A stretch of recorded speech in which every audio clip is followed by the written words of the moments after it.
Hey, Brittany, thank you so much for joining us. And to kick us off, do you mind just giving a brief intro of who you are and then how you work with interactive demos at Lokalise? Yeah, of course. Hey, Natalie. I'm Brittany. I work at, like you said, Localize, and I'm the head of revenue marketing. So, as the head of revenue marketing, we really have to enable a lot of our companies that are coming in via the sales-led motion and coming into our website to kind of learn about our product before deciding do they want to talk to sales, do they want to take a demo. Because we have a lean but mean sales team here at Localize, so we don't want to waste their time with like people just taking demos when maybe it's actually not even the product they were looking for. So yeah, we got started with interactive demos really just to improve the sales process and make sure that our sales team were speaking to the right people that were at the kind of like ready at the right time to speak to our team. Yeah, I'd love to dive into that a little more because it's funny. There's a mix of people want to use interactive demos. Some people say, I want more leads for my sales team. And some people say, no, I actually want to weed out the bad fits. Like, I want my team to be as efficient as possible. How did you identify, like, that there was a lot of maybe not great fits going through and that demos would be a good solution to weed some of those out?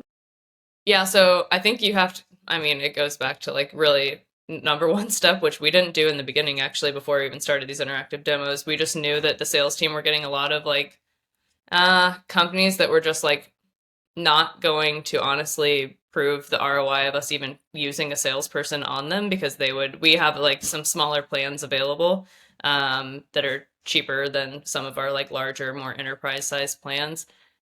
So we decided like, hey, if these are coming through always to sales, like let's find a way to make sure that they're not getting through. But then to your point, we actually also did use it as a way to get leads, just to make sure that they're the right leads. So like our final CTA on our Navattic demos is schedule a demo.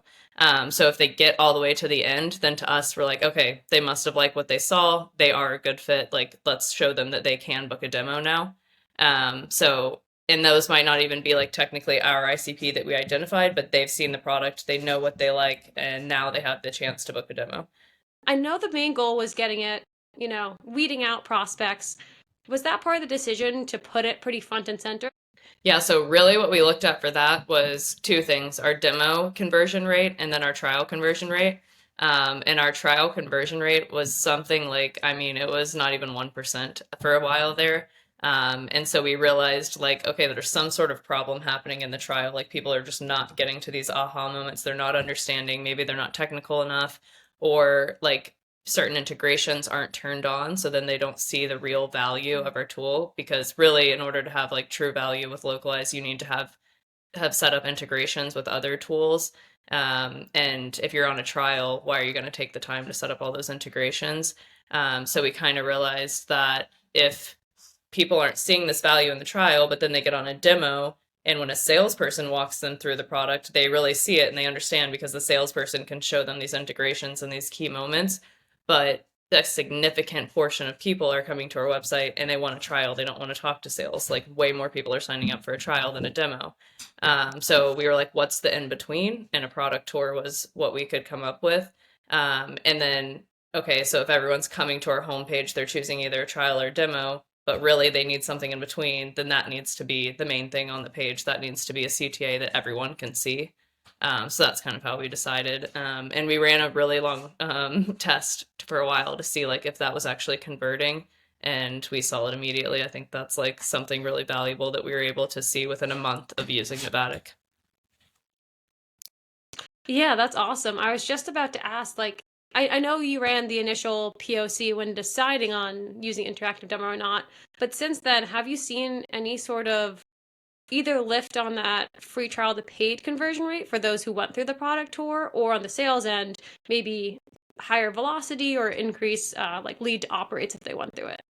Actually, I'll use November as an example. We had out of 87 demo requests that came through that whole month, we had eight that were from Navatix, so that's like 9%. And then in the same month, for sales-led opportunities for November, there was, oops, yeah, three. So like out of the eight Navattic demo requests that came in, three of them converted into an opportunity.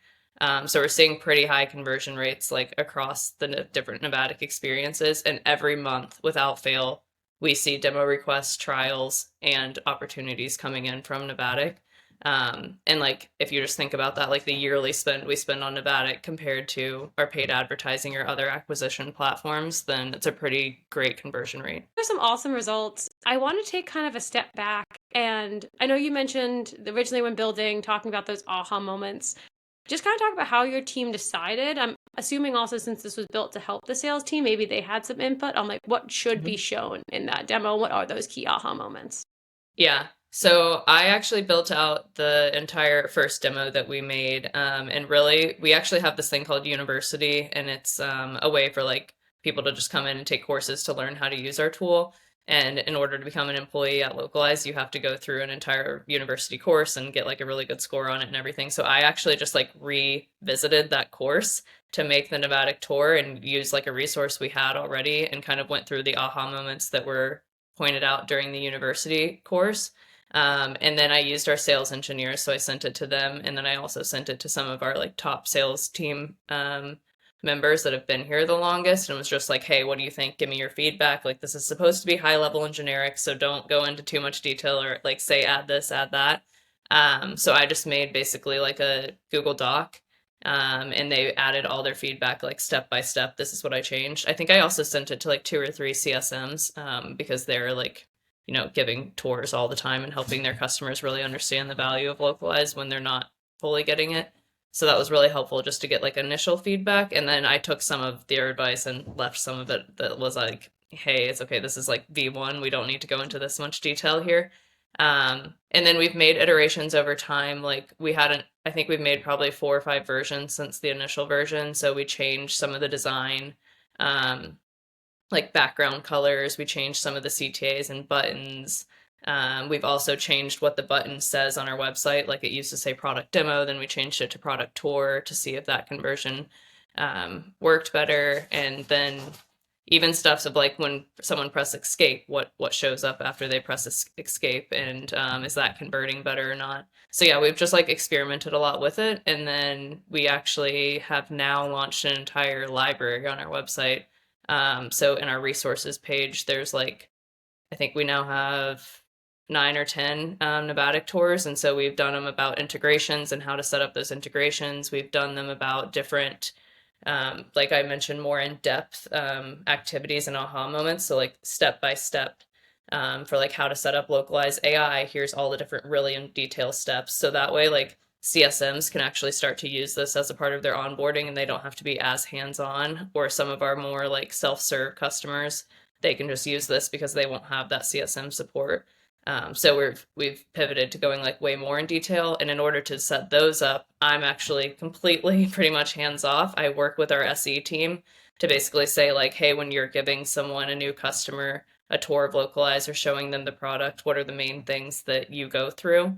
And then we worked with our sales team to validate, would these be helpful for you? Like we made a list of 8 different tours that we could do. And they basically went through and prioritized like, yes, I definitely want this one. I want this one. That one's not really as helpful, or no one really cares about that. We did the main one on the website, and that's kind of what we usually hear of like marketing team owns it, makes that one, and then maybe the CS team wants to jump in, the sales enablement team, the SEs, and then they built some more of those like in-depth kind of feature library ones. You kind of predicted my next and last question, which was going to be about like any kind of tips maybe to Navattic newbies, maybe for another non-marketing team member who are making these demos, just like any final tips you do to make sure they look just like as polished as possible. So yeah, I tips and tricks. I would say one, make sure that your conversion point on your demo is something you can track. So like for a little while, we had actually had our conversion CTA as university. And the university like signups are actually a separate portion. Like we can't track them easily enough to say like this is a high value conversion or we actually like care about this conversion. And it also wasn't a metric for my team at all. We weren't tracking how many university signups there were. So while it was like really valuable to the customer potentially to have access to that, we shouldn't have been measuring it as our like main CTA, maybe just like something that was optional that they could press. And then as far as like the text goes, We all probably have done an interactive demo or we've done something on the internet where we have to read some sort of text. And I personally, if it's long, just press next. And so like I'll understand what's happening on the page and I can see what I'm clicking and like where I'm supposed to be exactly. But typically I actually don't read most of the text. Even on interactive tours, unless I'm really trying to learn it, like 100% knowledge. And but if you just want people to see that aha moment or kind of have a generic understanding of what to do, just keep the text really basic and just tell them exactly what they're doing. You don't need to go into detail of like all the nitty gritty of what value and benefit and etc. they're going to get from this one step on your tour.